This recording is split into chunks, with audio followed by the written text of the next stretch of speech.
Okay,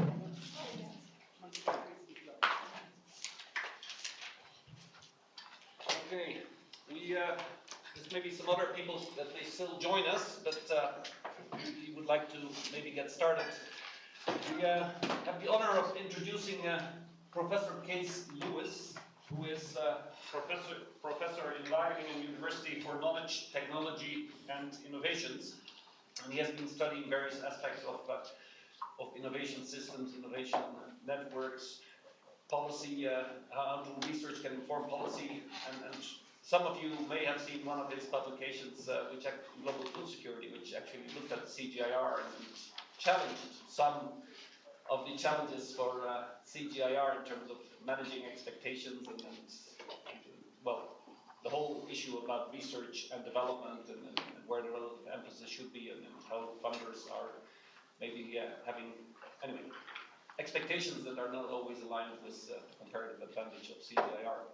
So today, well, Cees is here for the whole week. Cees has also been associated with different CRPs, including eumetopics in the first phase of the CRPs and with the roots, tubes, and bananas, the RTB, other CRP in terms of looking at innovation systems, and he is also a senior expert program from the Netherlands supporting the CRPs, and so in that capacity he's also visiting this week, coming through CIMMIT to spend a week here looking at different aspects of how we can also extend our collaboration within CIMMIT.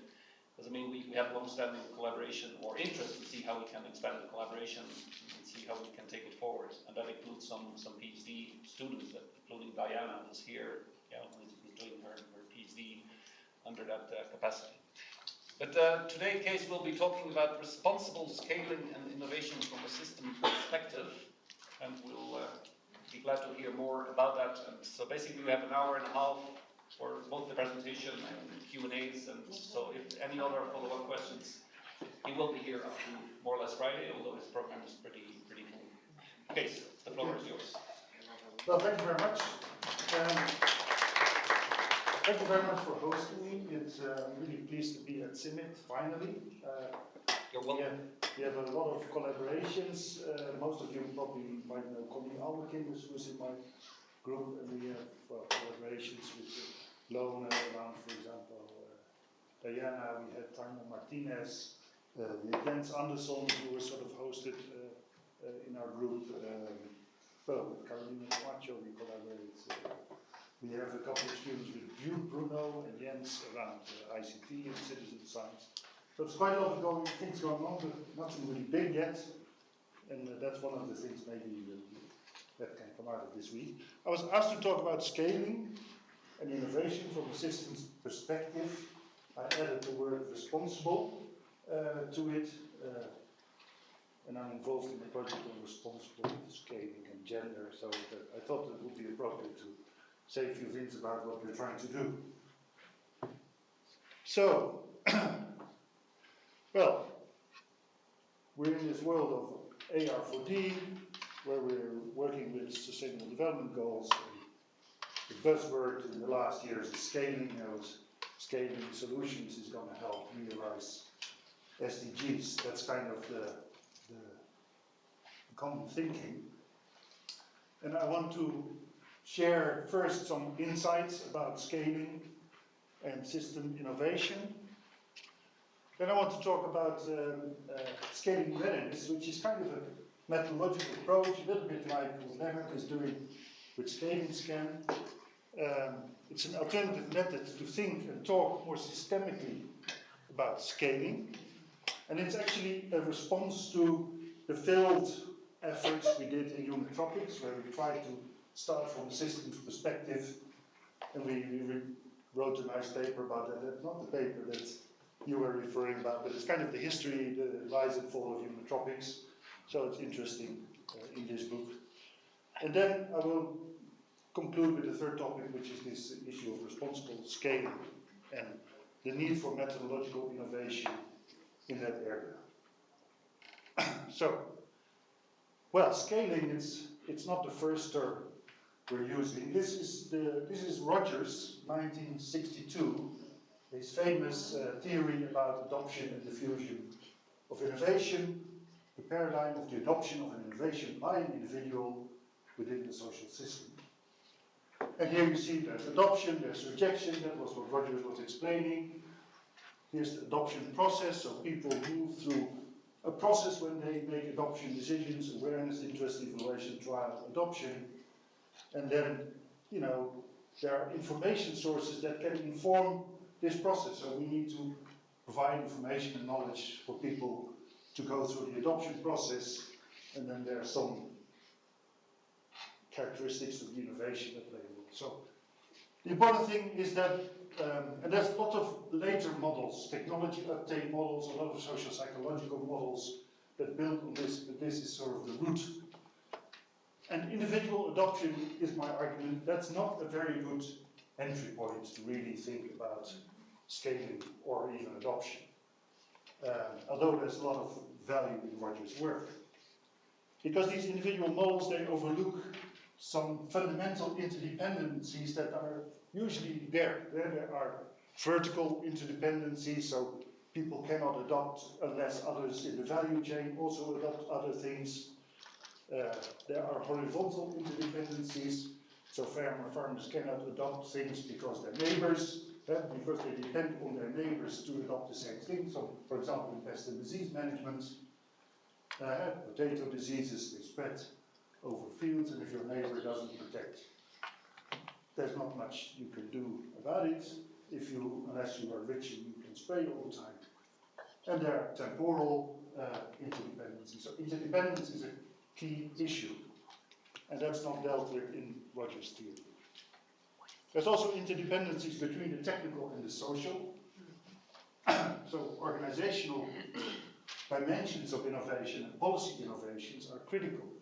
Here we see, if you want to combat soil fertility decline, and you want to introduce rotation systems in northern Ghana, where there's a lot of soil fertility decline, then you cannot do that without thinking about land tenure legislation and land tenure contracts and litigation platforms, because half the land is farmed by farmers who do not own land, they have tenure, they rent land, and it all depends on their contracts that they have, whether or not they can use rotations, for example.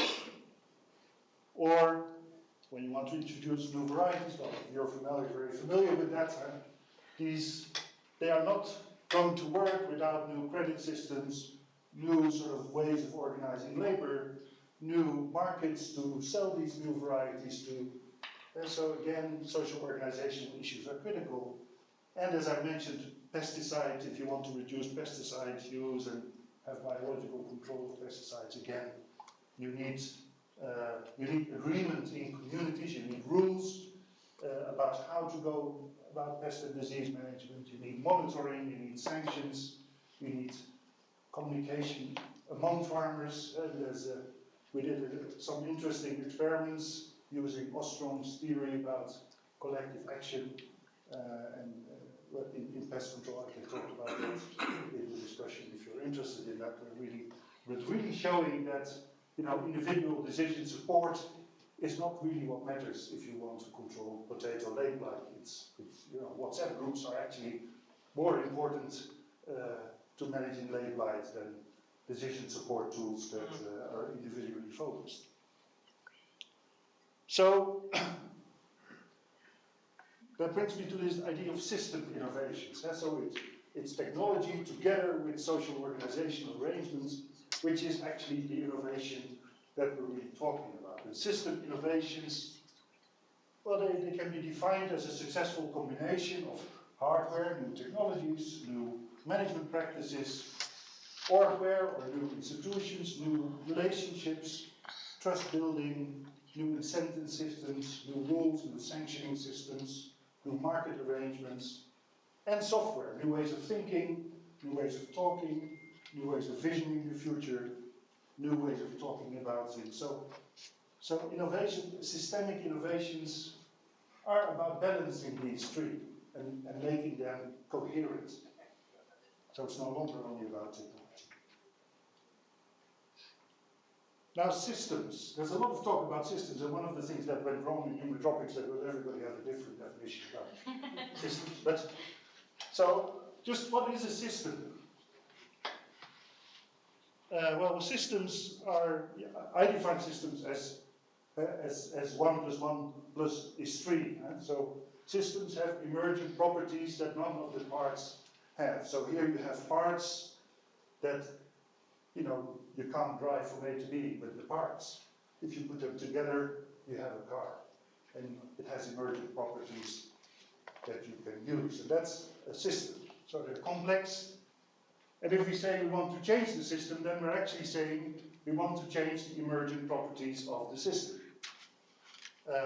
So the current system produces climate change, the current system produces poverty, so we want to change those. We want to rewire the system to have more secure livelihoods or to have properly synced systems.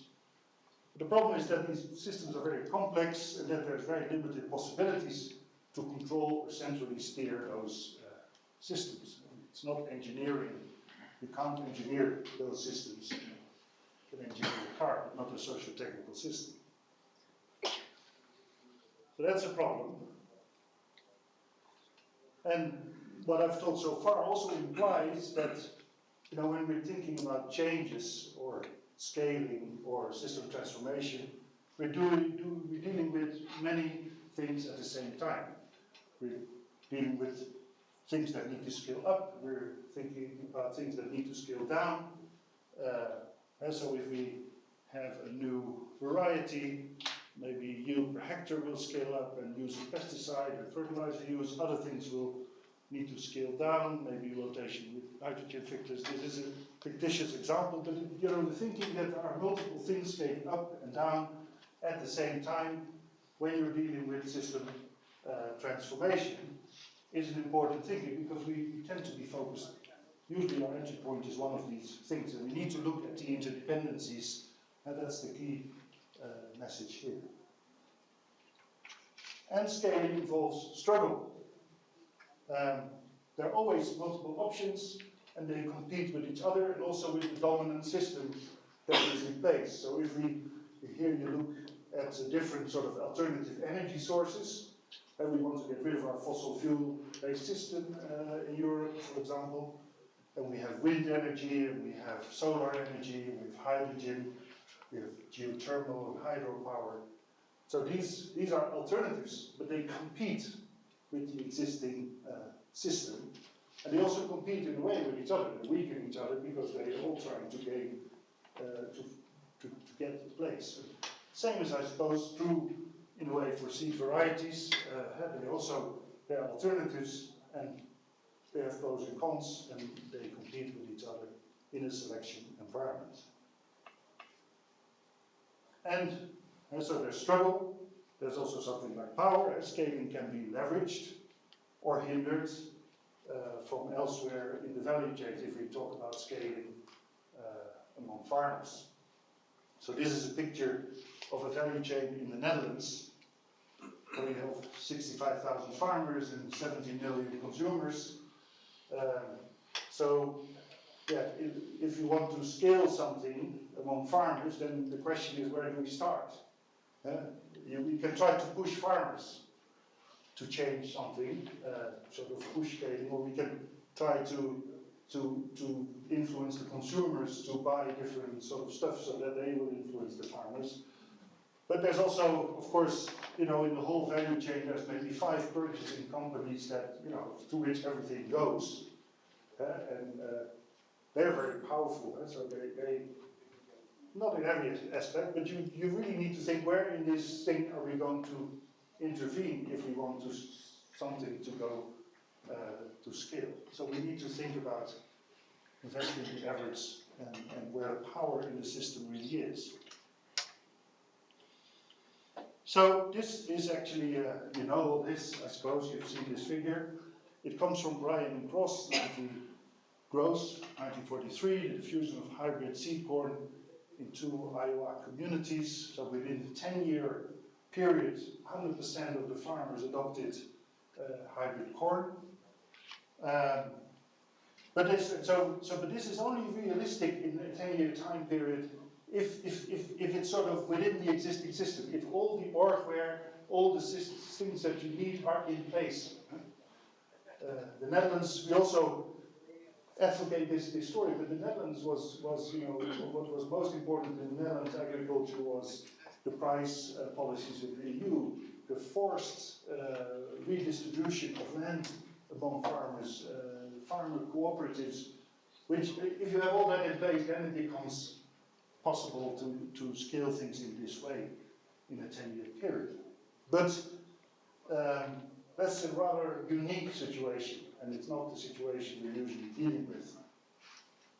And there's an interesting group of people which are historians, and they have also looked at how do system transformations work, how have technologies that we have that are dominant, how have they come into being, why is it that we have fossil fuel cars in Europe while the electric car was there first, 120 years ago or so. And so how did that happen? So historians, you still see this sort of adoption curve here, that was also in the previous picture. And historians, they say, well, at any point in time there are initiatives for change or technologies in the making. They compete with each other, like the wind and the solar. So they're all and they're challenging the existing system, the existing socio-technical regime, which in the case of energy is the fossil fuel system, where we have almost perfect infrastructure for fossil fuels. We have culture of car driving, which people like a bit of noise in a car, at least some people I know. There are our technology about combustion engines is almost perfect. We know everything about that. Well, there's an industry that wants to continue to do fossil fuel cars. And so you're competing with an existing system which is really strong. And poverty, arguably, is also a system that is very strong. So if you translate it to agriculture, there's also an agricultural system which has a particular logic, which is very strong, and that has emergent properties that are, in the interest of some people in the system. And then you have developments at landscape level, which are sort of, trends in the outside world that are difficult to influence, like geopolitical things or population growth. And these landscape developments, they can put pressure on the system, or they create new opportunities in the system. So they determine, like a couple of years ago, there was an energy crisis, and energy prices were going up, and that created opportunities for biofuels, for example. You saw biofuel projects everywhere, and there was a development at landscape level which sort of enabled niches here to flourish, but the trend changed, and these niches also kind of disappeared again. So this is how historians, and you cannot break through unless you manage to reconfigure, and that's sort of symbolized in this figure. It's like this, but it's changed. Unless you reconfigure the dominant system and engage with it and manage to change it. So what do we know? I mean, how does research come into this? What's the role of research in these kinds of processes? So historians, again, well, you need to, for transitions to happen, you need variation and you need redundancy. And so the scientists are really good, and I'm sure Sindit is very good at creating variation, even for varieties or whatever. So for a system to change, you need options. If these options are not there, you're not going to achieve change, and you need a redundancy of options. So for one or two options to fail, you need at least 10. So that's a law in innovation study. So failure is essential. So that needs to happen as well. You need pressures. You need policymakers or people putting pressure on the system. Like the Paris Agreement, for example, is a pressure on the energy system.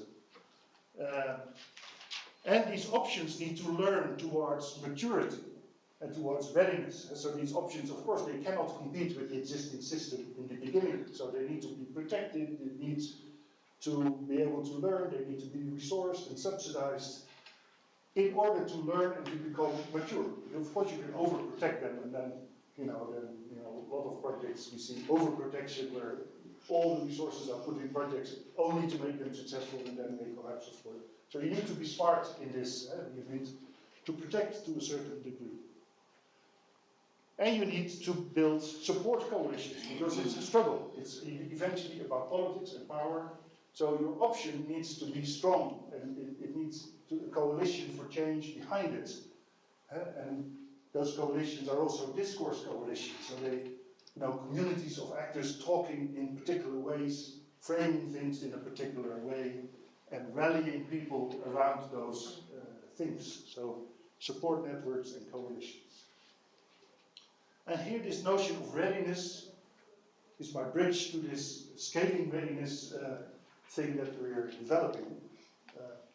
So far I think the insights about, no, there was one more slide about this, which is, so I also think that research can play a role here in creating the variation and all those kind of things, but research can also play a role here.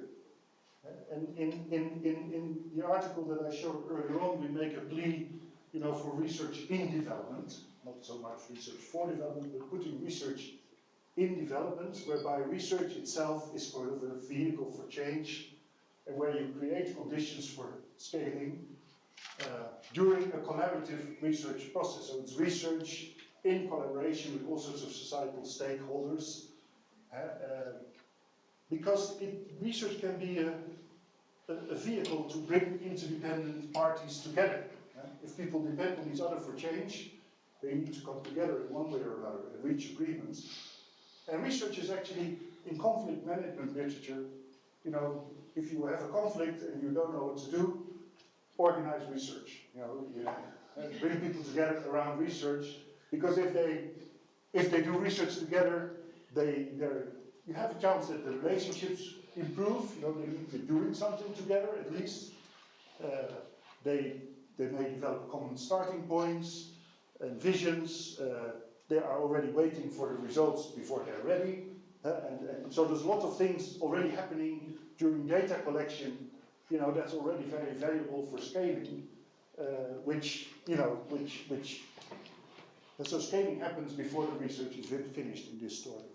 And so you're already building a coalition during the research. But that's what that other paper is about, and I won't elaborate on that. Back to this readiness. And so in human tropics, we wanted to work from a systems perspective, and I said, everybody disagreed what the system was, what the boundaries were, and how about the ontology and the epistemology, about how these systems would change. So it didn't, and also the institutional setup was completely inadequate to bring money together around these interdisciplinary efforts, for example. So there was also an institutional problem. So then we were sort of adopted by Good Stewards and Bananas, and we said, we need to do it differently. And one of the guys, Murat, he came up with this idea. There's the EU and also the NASA, the space organization. They have this idea of technology readiness. So it goes from you have an idea till a full commercial application and etc. Now that should resonate with scientists. So let's work with that. So we're building on that typology, and it's all about maturity and learning for an option to become mature. So it's a scale that you have. But what we did to it was we added attention for interdependency, so not just focusing on one technology and how ready it is, but on a package. We added a stakeholder learning process around it, so this is kind of the process. So we characterize the innovation or the package of the innovation, we diagnose, we strategize, agree, navigate, whatever. It's kind of a process. I'm not going to elaborate on the whole thing, maybe only on this little bit. And we have a data collection system around it that sort of has a Good Stewards also wanted to sort of be an evidence-based sort of thing. So we have a whole data collection system behind this scaling readiness approach. So scaling readiness is sort of the name of the approach. It's also kind of a key theoretical concept in it. So there's two dimensions of scaling readiness. So the first you've already seen, that is this technology readiness axis, but we apply that not only to technology but also to institutional and organizational innovation. So it's an idea, hypothesis, the basic model, working model, proof of application, incubation, etc., a 9-point scale. But we have also another dimension which is about, how far a technology or an innovation has sort of penetrated into the social system. So is it only among project partners? Is it in the innovation network, direct innovation network? Is it sort of active in the innovation system or in livelihood system? So there's, how far has it sort of penetrated in society? And then, as I said, we look at interdependencies. So, for example, we look at, okay, if you want this new variety to scale, what other kinds of things have to be in place for that to be realistically happening? So you may need an adaptive breeding strategy. Again, this is a fictitious sort of example. You need multiplication. You need a disease management strategy or different. You need to integrate it into a cropping system. So there are all these elements that sort of need to happen and change at the same time. And then we assess how ready are they, and how ready are they, and how far have they penetrated into the system. That assessment is then done through surveys in a stakeholder network around this thing. And we do the same for what is often called the enabling environment, but I would prefer to talk about it as institutional innovations that are part and parcel of the system transformation that you want to happen. So you need alternative for this disease control thing, you need legal approval of it, for example, or you need a business model in extension in order to promote this package. You need pro-poor credit arrangements. You need maybe a certification and quality control system. And so for each project, of course, this whole thing looks differently. All these interdependencies look differently. But then, again, you measure or you intersubjectively assess through surveys how ready these things are, and you get to this. And the idea is that the lowest, that's your level of readiness for the whole innovation package. So maybe your variety is quite ready, but the rest maybe not. So, and then of course you can discuss, hey, how can we bring the readiness up?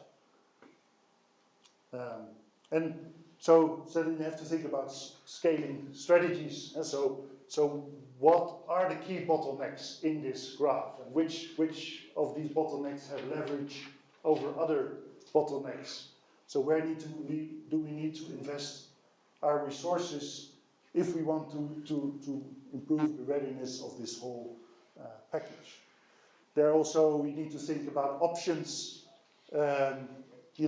If you're dealing with something that is, somewhere here, well, maybe can we substitute that by something else? So if the formal seed system, for example, is completely unable to deal with whatever we have, well, are there any alternatives? Can we work with the informal seed system or farmer breeding groups or whatever?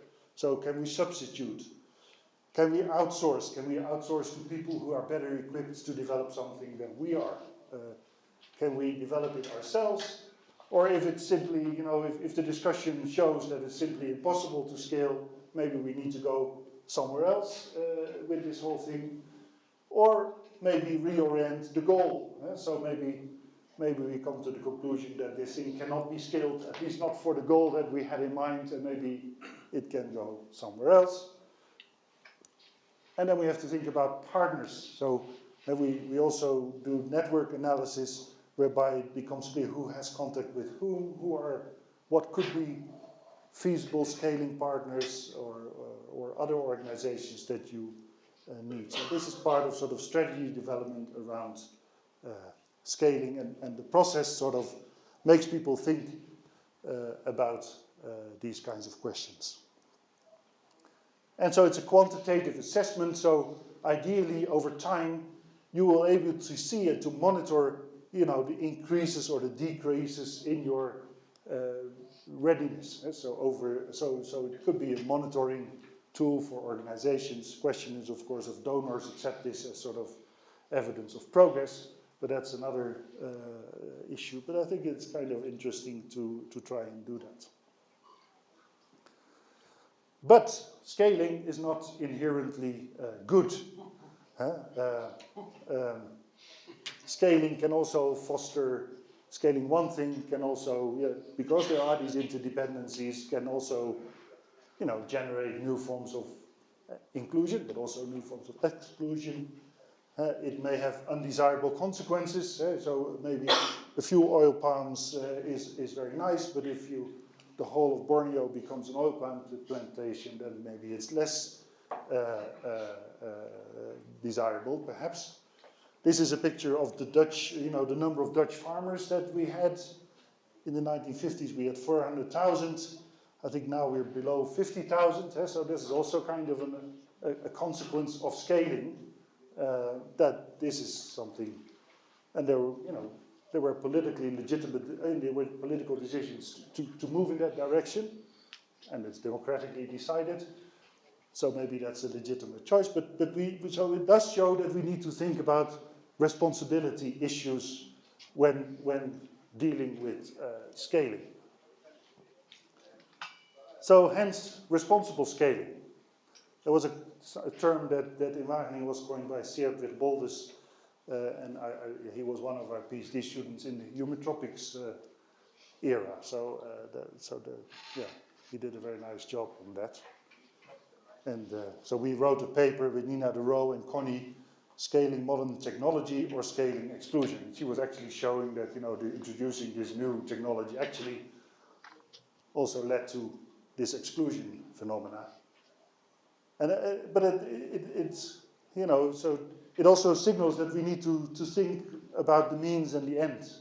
You know, and we should maybe a little bit talk not only about the means, you know, the innovations or the technologies, but also about the ends. What is it that we actually want to achieve with that? So we shouldn't only think about scaling innovations, but we should, you know, scaling particular outcomes, equity, or well, the Sustainable Development Goals are outcomes that I think. So the CG is quite used to thinking about outcomes, but when you're thinking about responsible scaling, these outcomes cannot be ignored. I think that is the message there. And scaling readiness, admittedly, does not do, you know, this approach that we're developing is not very responsible. We got bashed by the gender community in roots, tubers and bananas, and rightly so. Because we're not checking on unintended consequences of scaling, we're not checking on, you know, how does this play out for socially differentiated communities. We're not asking questions about, you know, are the decisions to scale this legitimate? And our defense line was so far, you know, well, you know, we just take, these projects, they have goals, they have made choices, and we just want to see, you know, help them realize those choices. But I think in the next, so we have acquired a little bit of funding from RTB to actually make this a little bit more responsible. And the notion of responsible scaling may be good to mention. You know, there's links to this idea of responsible research and innovation. I don't know whether you're aware of that, but in Europe, you know, all science councils and the EU, they pay a lot of attention to responsible research and innovation. They want research, and there's a lot of focus on upstream research. So a lot of that debate about responsible research is about nanotechnology and biotechnology and big data, CRISPR-Cas, those kinds of, you know, because, and that's why I put this sort of atomic bomb there. But that was what sparked off and still is causing a lot of debate among scientific community. So what is the responsibility of scientists, beyond their discovery? And the European Union and others, they want to guarantee that we think about today's technology more responsibly than maybe that scientists take more responsibility for these things than in the past. And I have mixed feelings about that, because I like this idea about responsible research and innovation, and my group is working on that, but my observation is that it really goes upstream, and there's sort of an implicit idea, that whether or not things become inclusive or exclusive and have positive or negative effects, is determined in the science phase, and that is not entirely true, of course. And in Europe, there's not very much attention to scaling at all. And just to show, so whether solar power, whether that benefits the poor, well, it depends on a lot of other things. It depends on, whether these solar panels, whether you need to buy them or whether you can lease them, whether you can subscribe to them, whether there are appropriate saving schemes and credit schemes, and so the positive or negative effect of solar panels, the technology may not be disputed, but in the scaling, a lot of things can go wrong, and it can become exclusive.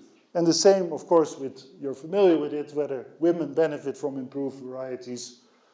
Yeah, depends also on a lot of other, all these typically social organizational things like credit and land tenure and labor and insurance and all those kinds of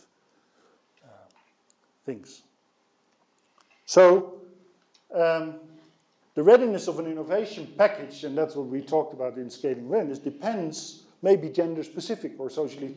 And so it might be, might be ready for women. The readiness might be here, and for men, the readiness might be there. Or, phrased in a different way, the appropriate innovation package actually looks different for different categories of people. You need to think, okay, we have this thing, and we think it's useful, but it may need to be packaged in completely different ways for different kinds of audiences and groups, and also the scaling strategy might have to be different for different groups. That's not new, but it's, I think this kind of thinking reinforces that, and we need to weave that better into this whole approach that we're developing.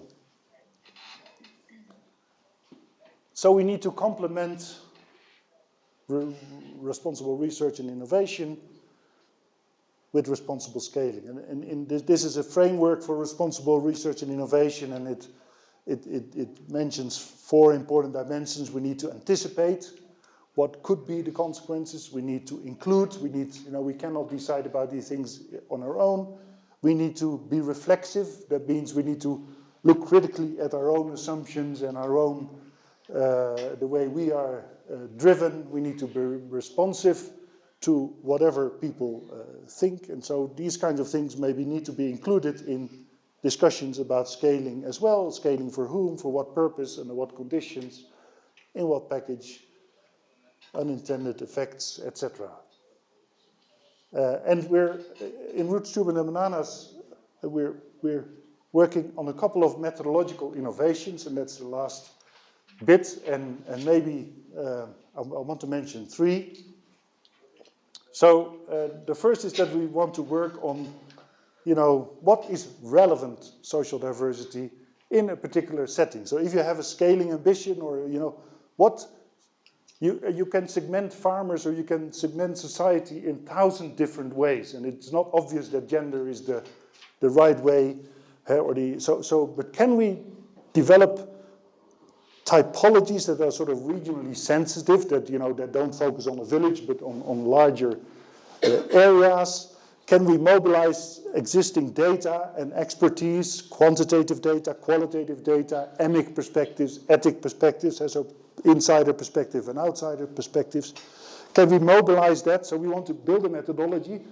We don't want to do huge surveys and all those kinds of things. No, we want to bring together existing expertise to discuss this question. So what is, if we want to think about diversity and gender, what is the relevant axis in this setting for this scaling ambition? Should we look at division of labor as an entry point? Should we look at culture? Should we look at gender? Should we look at land tenure? Should we look at, where farmers want to go, their future aspirations, and diversity in that, or diversity in wealth? And so it's kind of a deliberative methodology that we want to build to identify this idea about relevant social diversity. And then, of course, we want to insert that into this scaling readiness approach. But it should be a standalone tool, but we can also integrate it in here so that you can, do this innovation package thing and all the strategy development for different audience. So that's the first thing we're trying. And then the other thing is, can we anticipate likely undesirable consequences of scaling? So in responsible research and innovation, for example, the upstream process, they ask product questions, process questions, and purpose questions. So how are risks and benefits distributed? What impacts can we anticipate? Why are we actually doing this? Who will benefit? Blah, blah, blah. So the process questions, who is in control of this? So we want to develop a set of questions and a set of evidence, again, to discuss what are possible undesirable consequences, and of course, how can we then rearrange these innovation packages or the scaling strategies to avoid these kinds of things. So we want to redesign these packages. And again, this is sort of starting, Margrethe told me, this has been done in the past. Okay, so it's not obvious, I couldn't just find it, but we're not going to reinvent the wheel, of course, but we want to put it into something that can be linked to scaling discussions and make it part. And the third part, which is slightly outside, and which is also where I think, you were talking about more collaboration between our organizations, and so I will pitch this idea on Thursday, but I'll give a very short summary of it. So that's generating and making gendered feedback count at scale. And it's inspired by work by Jacob van Etten, who works now with Biodiversity International. And he has a story about citizen science with smallholder farmers. So what he does, he asked the question, can participatory crop trials scaled through a farmer-citizen science approach generate insights in climate adaptation of varieties? And he published about it in PNAS. It's a very sophisticated paper with a lot of statistics that I don't understand, so don't ask me about the statistics. But I thought it was a very nice, inspiring paper. So what he was criticizing actually conventional variety trials. I think vaguely Jens Andersson has also written about these kinds of things here in CIMMYT. So these trials, okay, very useful, but they're often in not representative places. They're often in resource-intensive places. They are climate-biased. Often they're not at least, valid for all climates that you may have. And he was looking for an alternative way of doing variety trials. And he came up with what he called tricot trials. So he was giving farmers 3 bags, small, little bit of seed, I don't know how many seeds, ABC. And he basically, so every farmer's, and at a large scale, like thousands of farmers, he gave these 3 bags. And then, he said, go home, plant them in your own time, under your own conditions, do whatever you like with it. He knew their geographical data, so he knows where these farmers are. So the location and the planting dates were more or less known. And the only thing that farmers do at the end of the season is to send him an SMS, which one is the best and which one is the worst. So A or B or C. So 2, and he did that with 1,000 farmers on durum wheat in Ethiopia. He had 10,000 farmers in India. He did it with beans in Nicaragua, so large numbers. And then there's a whole lot of statistics happening, in which he showed that actually the feedbacks of farmers made perfect sense from an agronomic point of view. So he could relate the evaluations of farmers to day temperatures, night temperatures, whatever, all sorts of climatic and soil fertility data. So he could actually show also in all three cases that the variety recommendations that were given out by national authorities, they actually needed to be adapted, at least on the basis of these things. So there were other varieties. There were some superior heat-tolerant varieties in beans in Nicaragua that the government sort of system had missed out on. And the wheat atlas in Ethiopia could be made much more specific with these kinds of data. So it made a lot of sense. Now, I thought I really liked this because, it's about generating data from below. It's at scale. And of course, but there's also a lot of open ends and questions around this. Can you make this feedback gender sensitive, for example, or sensitive to social differentiation? Because he can uncover the agronomic logic, but what is the social logic? And if you deal with men and women or youth in the same environment, so can you capture social rationales? Can you make it more refined? Can you also, it's very nice to generate feedback at scale, but to make it count. Yeah? So how is that feedback taken up in seed systems or not, and what are strategies that you can use to make that feedback actually count? And also, can you use this kind of citizen science approach? Can you use it for other technologies or for mechanization? Or for credit services or whatever. So the pitch that I'm going to make on Thursday is about, can we develop a research program that sort of takes this as an inspiration, but then broadens it and asks different kinds of questions around it. So that's the story I wanted to share with you today. Thank you.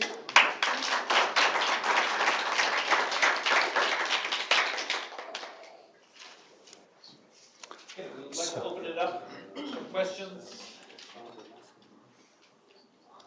Yes. Yeah. I believe someone might be online, right? Yeah. Yes. So thank you, Professor. I think it's super relevant what you have addressed in terms of what we are working with. We are actually operating a portfolio of projects on responsible sourcing, where we do collaborate with companies that have their own vision on what is responsible sourcing, in this case, procurement of grains. And if they don't have developed their own kind of theory about that, we work with them in developing that. Oh. So one of the things that we are worried about is scaling, of course. And we are used to utilize different approaches to measure the success adoption ratio for technologies that can be easily kind of counted. But what happens with the adoption of soft skills that are critical for innovation uptake in the end? How can you, do you have experience in measuring changes of conduct? How can you address that?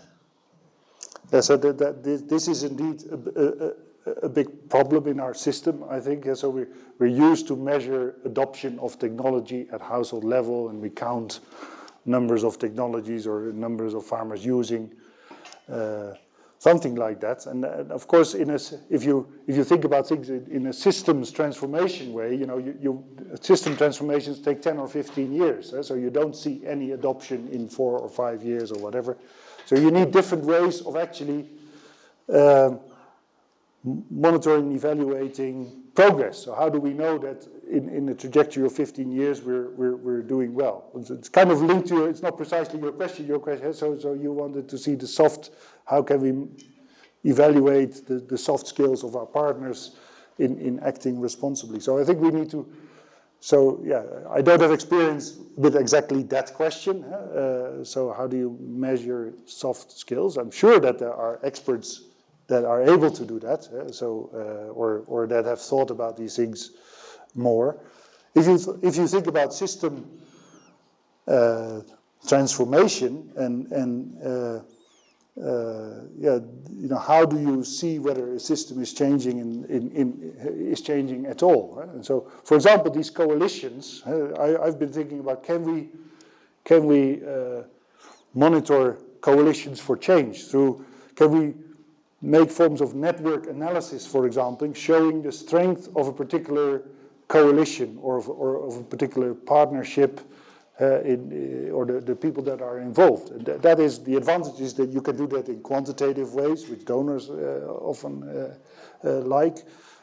Another strategy that we've been thinking about is can we, because I firmly believe that change is prepared in the way we talk about things. So if society or people start to talk in things in different ways, that's a sign of change in the making happening. So can we document the way people, the changing ways in which people talk about things? And of course with social media and all those kinds of things, we can do a lot more than in the past. We can make semantic network analysis, we can do all sorts of things with that. So, but I don't have a direct answer to your question, but I think we need to be much more creative in how we are actually documenting change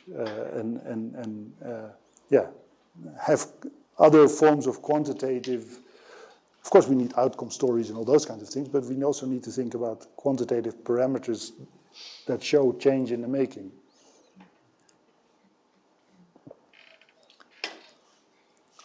More questions? Yes. Should I use the microphone? Or? Yes, please. Yeah, I think maybe. There are people online as well. Yeah. Oh, there are people online. Yes. Thank you. Yes, very interesting. I have a couple of questions. First of all, the interdependent technology map. Yes. And the enabling environment map. Do you have any specific examples rather than just the sort of the hypothetical ones, or is this something that is? No, they are there. I have one somewhere on here, but there are a couple of them. Yeah, because this method is experimented with in roots, tubers, and bananas. There are about 4 or 6, I don't know exactly, teams that are actually using it, and so there are real life examples, but they come out of a computer. They're quite unreadable. So I thought this was better communicable. Yeah, appreciate it. Yes. And the, if I may, the other question was about scale. Again, I know you've emphasized scale, but you've got scale from farmer to scale global. And you were talking about adoption domains. Now, if you have an adoption domain and you just go a little bit outside of that, something else can vary. Yeah. What do you mean by adoption domain? Well, let's say if you are looking at your independent technology map, it's focused on a certain. Yeah, there's an entry point, so it starts with, there's somebody starts. We have an idea. We think that this should go to scale. That's the starting point, and then we do the rest. Exactly. Yeah. But then you talk about. You were talking about particular settings. Yes. So the setting for that independent technology map. What sort of scales do those settings have, and how do you determine the scale? Because, as I said, you could go from a village, city, state, country, and that's what I see lacking is where your focus is. Do you see the question? Because you could... Yeah, you need to find a balance between, you know, we cannot focus on a village, but we also cannot focus on the entire world. And usually it is kind of, you know, we work with projects or programs, or, you know, in roots, tubers and bananas, or outside, that have sort of a defined mandate. So a program in Tanzania or whatever, you know, which works in a particular region. So so I realize, yes, you know, there are difficult questions there, but we work with what sort of initially with the mandate, and that's often a kind of a regional or provincial sort of mandate. It's not a global sort of thing. So does this approach, does it lend itself, let's say, to systems dynamics modeling? For example, if you're looking at the effect of changing one of these, the different, you were talking about life exploring the minimum and the bottom line. Yes. Are you able to model that as opposed to having just like a deliberative approach, which is based on... I can certainly not. I can certainly not model. So I mean, it is kind of there is a certain context sensitivity. So I mean, if you want to scale, you know, it really depends on your environment where you are scaling. But that's what I like also about this last example of Jacob van Etten, because he actually, you know, he gets this feedback at scale, and he finds spots where particular areas, where particular varieties are preferred, and they might not be even, they could be far apart, and so they actually, so I think the approach could be enriched by adding something like that to show where sort of the extrapolation domain for this package may be. Thank you. Yeah. Hello, we have a question from online. Okay, it's the Wizard of Oz here speaking. This is coming from Gideon Krusman. He's connected. He says, he has two questions actually. First one, thanks Cees for the wonderful presentation, inspiring. In your stakeholder analysis in relation to scaling, you move from idea through project partners and networks in the end to the final beneficiaries. Have you considered linking this to the notion of spheres of control, influence, and interest or impact? Well, it is linked to sphere. I mean, I haven't actively considered it, but it's kind of linked to that. Gideon, by the way, pity that you're not here, but good that you're online. So yeah, the project, so it's the axis is about those things that the project can control, which is the immediate project environment and sort of the innovation network, the partnership built around it, and then so there is this gradient also in terms of, you know, the things that you control, and penetration in society is about letting go, you know, things that are out of control and still being used. I think is this an important dimension in this scaling readiness. I don't know whether that answers your question, but... Thank you. And the second question from him, it was, in terms of innovations, you also have different levels of maturity. Idea, mock-up, minimum viable product, proof of concept, pilots, etc. of scalable technology solutions. Making this explicit as part of the process might be also useful. What are your thoughts on this?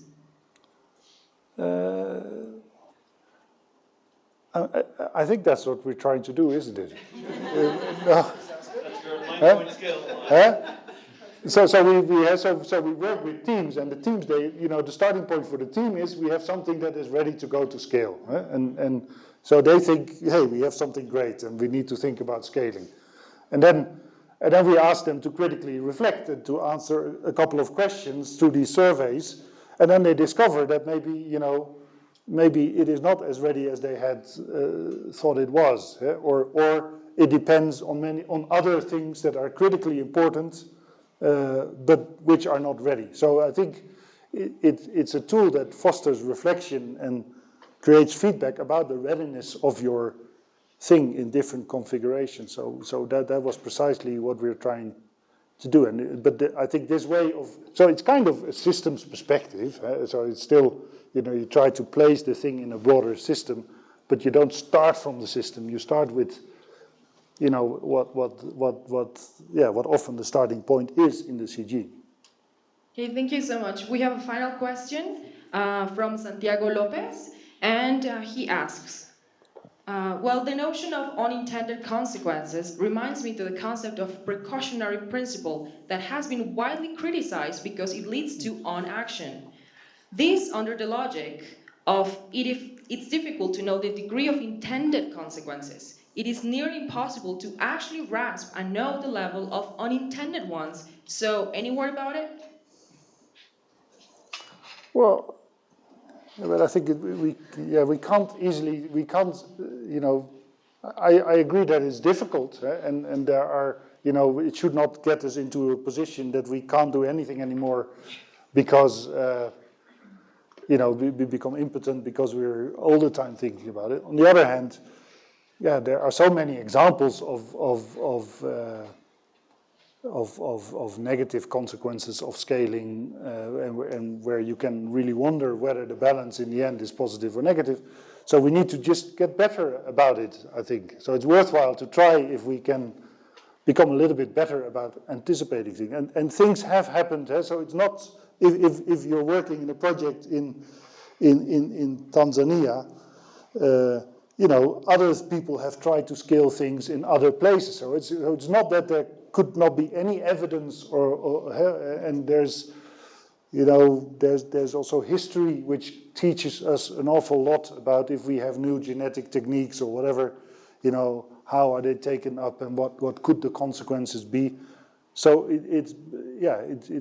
we need to, I think, to be more serious about trying to discover these kinds of things. But it will never be perfect, and unintended consequences are going to happen. They're happening all the time. With our mobile phones have changed our lives in ways that we could never anticipate, and I don't think they could have been anticipated probably. So we have to live with that. But there are things that we can do better.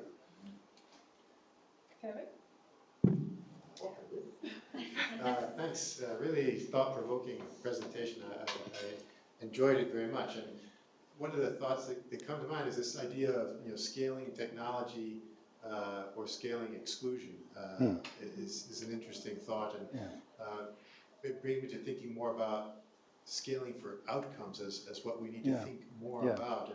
And maybe it's the best argument I've heard for thinking of a theory of change, which tends to be something that's very tiring at times to keep hearing tedious, about it. yes. But not tedious, indeed, yes.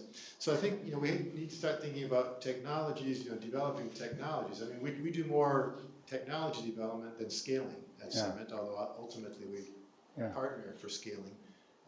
But we need to think, I think, more about the technologies and the likely outcomes of those technologies, and the opportunities, therefore, to make more targeted technologies than more wide scale. I think it's all going to be context specific, which are, and you can't predict the outcomes at all times, as you said. So but there's no question there, but maybe you have an answer.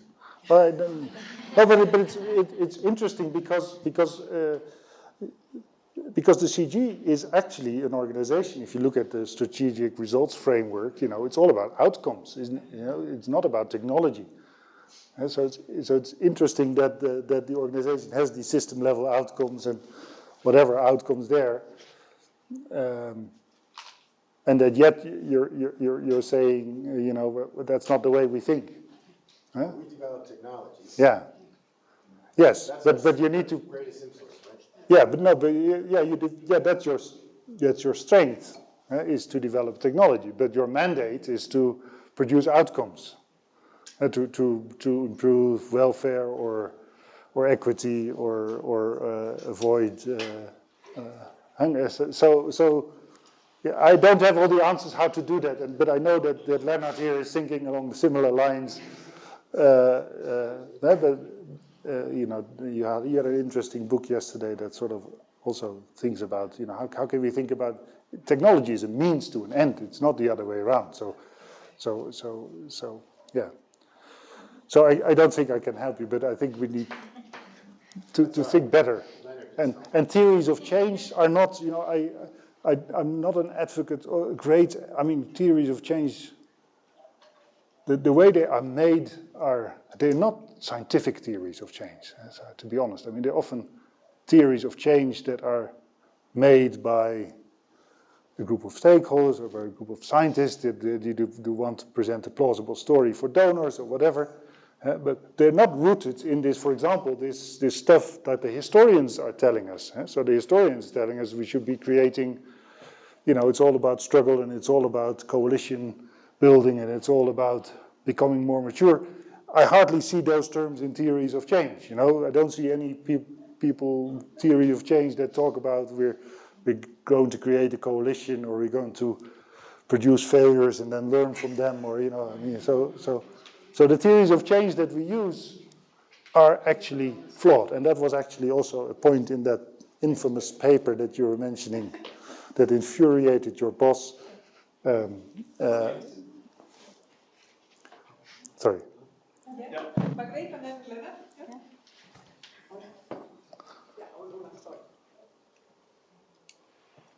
Well, thank you so much. I appreciate to be here as well and hear your story fully in front of me.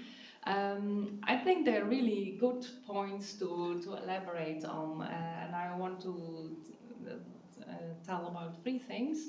I think when we talk about change and how we can anticipate what might affecting the communities. I'm now trying with another PhD, Anne Rietveld, who's part of also this initiative, to see that you start with 20 years before you come in the community with mapping the history of change. So you get an idea of what's really happened there and how do people perceive change and what are the constraints there. And of course, when I see enabling environments, I have to point at the Genovate program that has done so much work on defining what might be enabling environments in a gender perspectives. And you might work on that more also for the other social differentiations, whether with the help of social media or whatever. But in that sense, I think there's a lot of things to work, and I think the main point is not having those products ready or almost major for readiness, but work from beginning onwards to go back and forward also in developing the technology. And I think that is the real challenge. How can we do that in mixed teams? Yeah. It's also interesting to, you know, there's, of course, we're in this sort of kind of trapped in a system where we think about planned change. We are supposed to do planned change and contribute to it, whereas most changes in society happen, you know, in self-organized or, you know, in way. I mean, because change is happening all the time. Society is changing all the time. So there are all sorts of things happening. There are all sorts of things scaling up and down, you know, without us interfering anyway. And so the other thing that is also, I think, not very well articulated in this whole scaling readiness story is, you know, is monitoring, you know, what is the change that is already happening anyway. So what are the trends that are going, what are the opportunities that are, so it links a little bit to foresight and those kinds of things, but of course it's much easier to jump on changes that are already happening or to kind of nudge those changes in other directions than it is to paint a completely unrealistic, you know, picture of what we would like to see. So I think we need to get better, you know, this historical perspective. What are the changes that are going on, you know, without us interfering with it, and then try to link to that is an important issue. Of course, you know, I won't let I won't go away without saying anything, you know. So also this time. So I think we should work on maybe an infographic together where we say, okay, we're aiming for the moon, but we're driving a car, right? So we're aiming for the outcomes, but we are basically working on the outputs. And I think that there's a lot of reasons for it. Working at the output level, it's measurable, visible, it's sexy to come up somewhere and show that we built this or we did that, etc. But it's not really helping, right, to really approach the SDGs, etc. And I think there's really a need to really change that mindset of all of us working in this kind of arena. Is really this innovation as a means to an end, and taking the system first approach. Secondly, I think also scaling happens locally, and I think we have and really by the local actors. They decide what is good, they decide what is enough, they decide what they want basically. And I think we have this instrument that we call projects that have taken their own life, kind of, which make it very difficult for us to do differently. And that basically comes back to the question of Victor, how do you measure actually things that may be more important? Because we focus so much on the scaling out, running in the field, action, doing stuff, showing stuff, counting stuff. But the things that are more important, we don't really recognize. And I think in that whole scaling discussion, the first step is recognizing that. And we have a very nice experience with Gonzaga Guanajuato, where people are now working with the universities of basically doing the trainings that they're doing in Gonzaga, but then doing it through the universities, right? And actually Martha was doing it. She was, actually I'm doing it, but actually it's not part of my terms of reference. Anyway, I think it's important. That's exactly what we should be doing. So we should recognize much more those kind of efforts. And there's in the community of practice on scaling, this is a hot topic, no? We want to go to the moon, but we keep on going in a car and we keep on counting farmers, even though we know it doesn't really matter what it does. How do you go beyond that? And there are some methods that are really interesting, scaling labs that are really proven by the education sector. We don't use it that much in agriculture, but it's really about defining with the local actors. What do you want to see? What is important? And also with the project team. What do you think helps to make sure that whatever we do remains after the project? So it's not us determining, it's not the donor determining, but really them determining what are important indicators. And then you have to play with methodologies, and the methodologies are weak. And this is the Achilles heel. And that's why we go back to the scaling out, to counting the farmers, because we're not good there yet. So this is the holy grail. I think once we're able to measure that, more confident in measuring, mixing qualitative with quantitative methods, if we have a method where donors are okay with it, then I think we can have a breakthrough. There are some positive signs. IDRC, they're really going in that direction. I'm helping with a proposal and with tender documents for, and we're really trying to get this in. Also co-impact, you really look at those terms of reference for proposals. Really excellent way of putting the system first, right? What do you actually want to achieve? And then see, okay, maybe this innovation fits there, but maybe also chicken can also work very well, right? Or other things, right? So getting away from this innovation, one innovation solution. Maybe I make an announcement because I'm talking now. So in 1 month, we have a big scaling week here. We have IDRC people coming, we have Brookings Institute coming, we have CRS coming, we have GIZ. Harvest Plus, other CG centers coming here in this room to talk about these kind of issues as well. So I'm about to send the invitation, but then I had to go here, of course, so it's going to be later today. But that's also very important, I think, to follow up on these issues. Now I'm quiet. Thanks. Good, thank you very much, Leonard. Olaf? Yeah, thanks, guys. It was a conceptually very interesting and inspiring presentation. But like also one of the earlier comments, I would like to see how this actually plays out in the real world. Yeah, so some real applications in terms of, and so yeah, you mentioned yourself, yeah, you don't like collecting too much data. So what really is that minimum data set that you need from the extreme, like Jakob, where he only collects best and worst, versus adding gender, adding all kinds of other data that could help us better interpret. So I mean, there's a slippery slope in terms of how far do you go, and so really knowing what really is the critical minimum data that you think for scaling lens to be applied in actual circumstances. Related to that, I mean, conceptually it's very interesting, of course, to see, okay, what is the most limiting factor for scaling for outcomes or scaling for whatever, in terms of that's the one that you first need to address, but then there may soon be a second most limiting factor after you alleviate that. So trying to think through not only, well, what is the entry point, but then what are the subsequent entry points, and how do you actually go about this? And at the same time, not only in a specific context, but also across context. Again, looking back at Jacob's example, in region X, that variety was best, and in the other next door, it was another. So actually the bottleneck for scaling may be different by location, by time, by...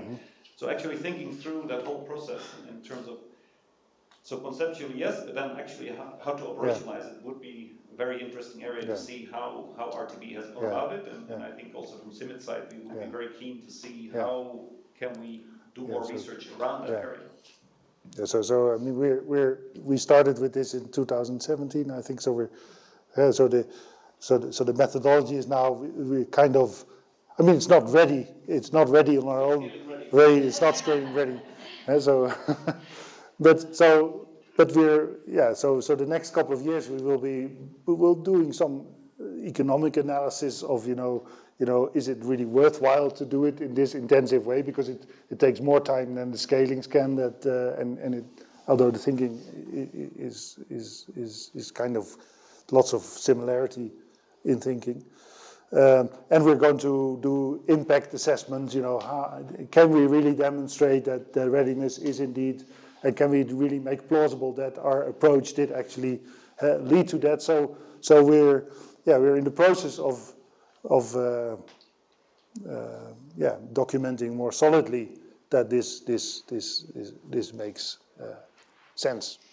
And the data intensity is also worrying me, but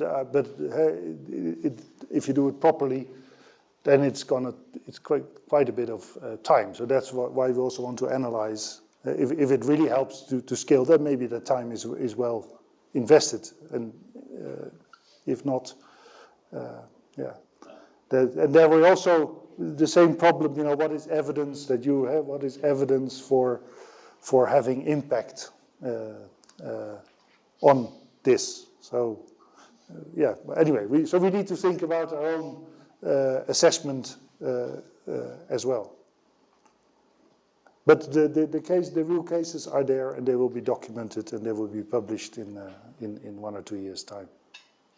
Good. Yes, coming back to the idea that scaling and innovation are means, and we're looking for outcomes that, as Leonard says, they are in the moon. It would not be necessary. Yes.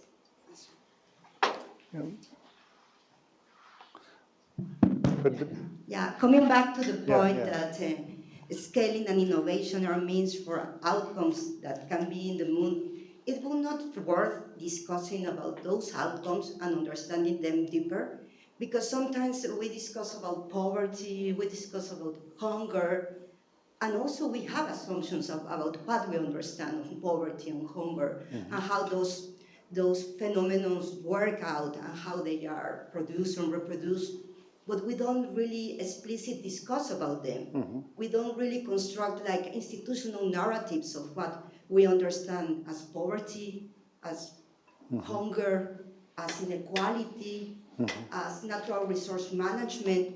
So I'm wondering if we want to reach the moon, should we not understand a little bit more the interaction between the moon and the earth and the distance and the whole thing for really understanding and making visible? Because sometimes I feel that I like the methods. I have been presenting them in CIMIT for the extension agents.